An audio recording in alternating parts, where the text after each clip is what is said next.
پاکستان نے یمن میں دوبارہ تشدد بڑھنے پر گہری تشویش کا اظہار کرتے ہوئے یمن کے اتحاد اور علاقائی سالمیت کے مکمل حمایت کا اعادہ کیا۔ ترجمان دفتر خارجہ کا کہنا ہے کہ یمن میں پائیدار امن و استحکام کے لیے ہونے والی تمام کوششوں کی حمایت کرتے ہیں۔ یمن کے کسی بھی فریق کی جانب سے یک طرفہ اقدامات کے سخت مخالفت کرتے ہیں۔ ترجمان دفتر خارجہ کا کہنا ہے کہ یک طرفہ اقدامات صورتحال کو مزید کشیدہ امن کوششوں کو نقصان اور خطے کا امن خطرے میں ڈال سکتا ہے۔ ترجمان دفتر خارجہ کے مطابق پاکستان نے یمن میں کشیدگی کو کم کرنے اور امن برقرار رکھنے کے لیے علاقائی کوششوں کا خیر مقدم کرتے ہوئے سعودی عرب سے مکمل یکجہتی کا اظہار کرتے ہوئے مملکت کی سلامتی سے وابستگی کو دہرایا۔ ترجمان دفتر خارجہ کے مطابق سعودی عرب کی سیکیورٹی پاکستان کے لیے اہم ہے، ہر ممکن تعاون جاری رہے گا۔ پاکستان سعودی عرب سے مکمل یکجہتی کا اظہار کرتا ہے۔ ترجمان دفتر خارجہ کا کہنا ہے کہ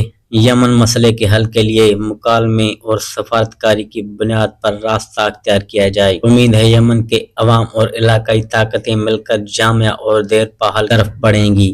یمن میں پائیدار تصفیہ خطے کے استحکام کے تحفظ کے لیے ضروری ہے۔